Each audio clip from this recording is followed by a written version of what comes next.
म त अन्त के भन्न चाहनुहुन्छ भन्नुहोस्।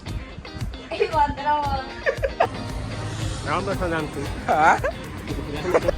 कता कता अलि भित्रभित्र यो गर्ने अलि भित्र लाग्ने कि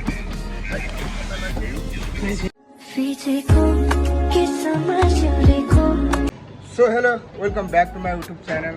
सबैजनालाई माया छ र धेरै समयपछि मैले आज भिडियो सुरु गरेको छु। भिडियो गर्ने कारण चाहिँ यस्तो छ कि अब आफूसँग भएका साथीभाइहरू चाहिँ नेपाल जाँदै हुनुहुन्छ। नेपाल जाने मध्ये एकजना यहाँ पनि हुनुहुन्छ, त्यही भएर मलाई हेरिरहनु भएको छ। अनि कस्तो हो भने मैले आज चाहिँ सामानहरू पनि बनाएको छु। मेरो अङ्कल आन्टीहरू जाँदै हुनुहुन्छ, अनि बहिनी थियो, अनि आफ्नै भेनाजु हुनुहुन्छ। भेनाजु चाहिँ यहाँ हुनुहुन्छ। भेनाजु आज घर जाँदै हुनुहुन्छ होइन? यता हेरेर बस्नु नि, सिरियस भएर कुरा गर्नु न। जानु हुँदै त्यही त, उहाँ चाहिँ आज घर जाँदै हुनुहुन्छ। मतलब उहाँलाई अलिकति सिरियस छ, कस्तो पनि घरमा आफ्नो बुवा बिमारी भएको कारणले तत्कालीन जान खोज्नु भएको छ। आज कति तारिक हो? आज 23 तारिक हो।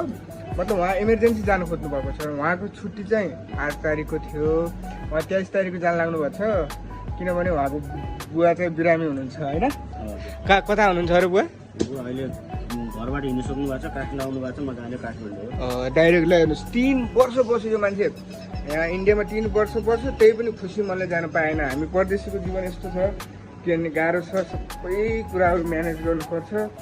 मैले चाहिँ घर जानको लागि यति सामान बनाएको छु। यो चाहिँ चना हो क्या, बुहारीको लागि हो। यो चाहिँ जिरा भइहाल्यो, अनि तेलहरू भयो। तेल बनाएको छु। तेल चाहिँ केही नभने 2 महिना त खप्नुपर्छ यो। अनि हेर्नु न, मैले स्याम्पू बनाएको जति नआए पनि स्याम्पूहरू बनाएको छु। अनि यो भयो अब पार्लेजी भयो तपाईँको, अनि यो साबुन भयो, अनि यो चक्लेट हेर्नुहोस् त, फ्रेस चक्लेट हो यो। अरू के छ? यो पनि चना हो, कति खान्छन् चना, यो पनि चना, यो पनि स्याम्पू हो। बहुत छ स्याम्पू। बिस्कुट खसियो, यो पनि बिस्कुट भइहाल्यो। ल, यहाँहरूको चाहिँ आज घर जाने तयारी छ। सामानहरू हेर्न सक्नुहुन्छ। एउटा यहाँ हुनुहुन्छ, अनि ड्रमहरू रेडी भइसकेको छ। यो ड्रम अनि सामान पार्सल। अनि यहाँहरू चाहिँ चस्मा लगाएर रेडी भइसक्नु भएको छ। आन्टी कस्तो लागिरहेछ?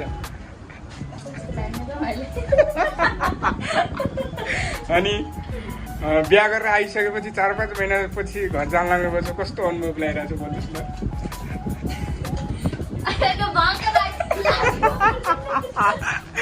भन्नु न कस्तो फेरि बिहा गरेर डाइरेक्ट आएको नि तपाईँ यहाँ। अनि के कस्तो आउनुभयो? भागेर आउनुभयो कि मागेर आउनुभयो? कस्तो सरसल्लाहले आउनुभयो?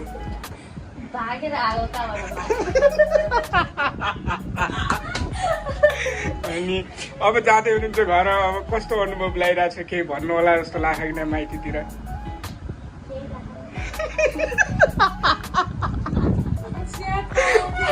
यही लगाइनु अङ्कलले त हेर्नु न, तपाईँलाई कस्तो लागिरहेछ? अङ्कल त लजार जानुभयो त, अन्त के भन्न चाहनुहुन्छ भन्नुहोस्।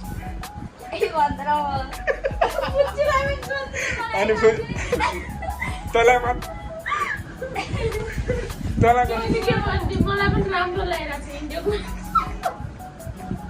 हाम्रो अङ्कल कहाँ?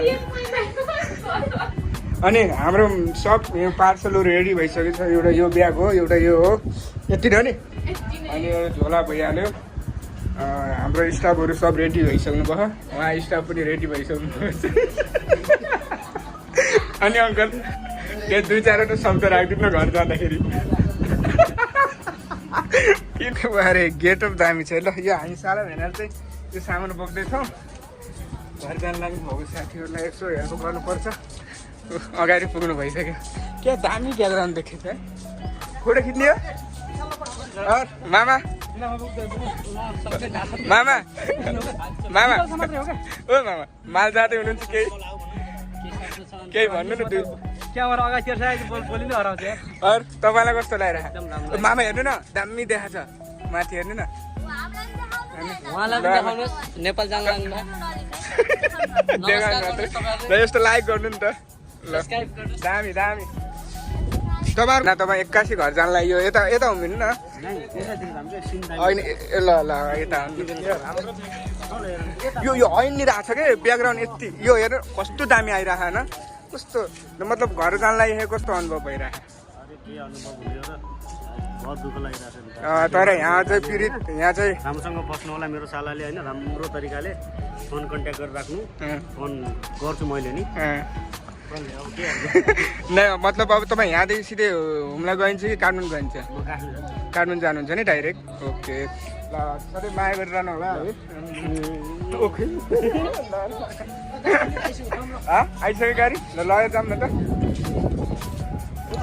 सामानहरू यत्रो छ स्टाफहरूलाई बहुत समस्या छ इमिग्रेसन जानुपर्ने अझै अङ्कल दुईवटा शब्द भनिदिनु न कस्तो लागिरहेको छ घरतिर जाँदाखेरि बास यति कति महिनाको लागि जाँदै हुनुहुन्छ तपाईँ कस्तो यसो सबै भनिदिनु न तपाईँलाई सोधिरहनु पर्छ र 1 महिना जस्तोको लागि छ 1 महिनाको लागि जस्तो छ होइन तर यस्तो राम्रो सिम देखेछ आन्टी हेर्न आउनु न ल हेर्नु यस्तो ह्यान्डसम मान्ने अन्त ल तपाईँ गरौँ त दुईजना तपाईँ दुईजना पनि न कस्तो ल यस्तो लाइक गर्नु अङ्कल ओ दामी सुपर जाम जाम किन अब हाम्रो यो कम्पनीमा लास्ट हुनुहुन्छ यहाँहरू अब जाँदै हुनुहुन्छ ओह अटो आएर त्यहाँ आएर रोकिसकेछ हिँड्नु हिँड्नु के भन्थे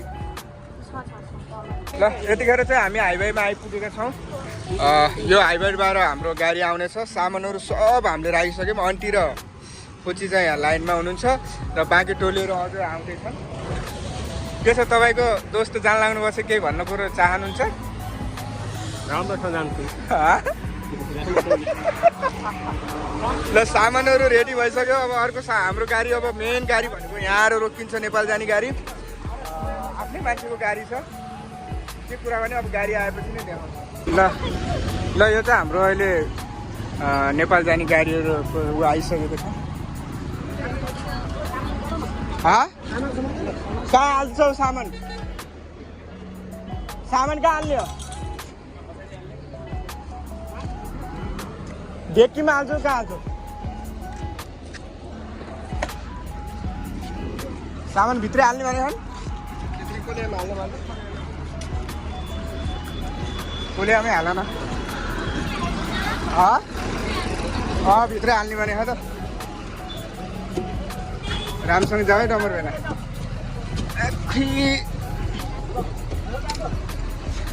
अलि यता यता आउँदैन म भित्र लगेर राख्छु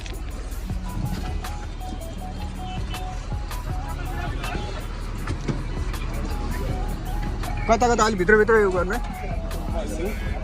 अलि भित्र लग्ने हो कि पुरा प्याक छ के हिँड्ने र राख्ने तपाईँ सिट गाउनु आएको अङ्कल खै यो ल्याउनु तपाईँ अगाडि जान्छ किन प्याक छ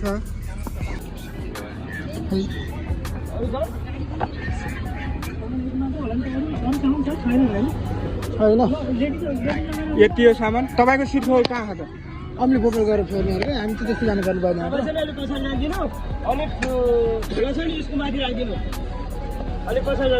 यो सामान अझै पछाडि जानिदिनु भन्नुभएको ल रामसँग खै अङ्कल ल्याउनु हात ढो गर्छु रामसँग जानलाई ल जा भित्र खै ल भाग्य बानी खै अन्त हात दिन्छ रामसँग जाने ल भाइ रामसँग जाने अङ्कल है अन्त फोन गर्नु ल ल ओ भेना भाइ गयो नेपाल गाडी अब पर्सि त ओ उता गाडी आएको छ यता आएर गाडी भन न अब हामी चाहिँ नेपाल नजाने टोलीहरू जान्छ हामी हिँड्दै थोरै जाने ओ गाडी आउँछ के गर्छ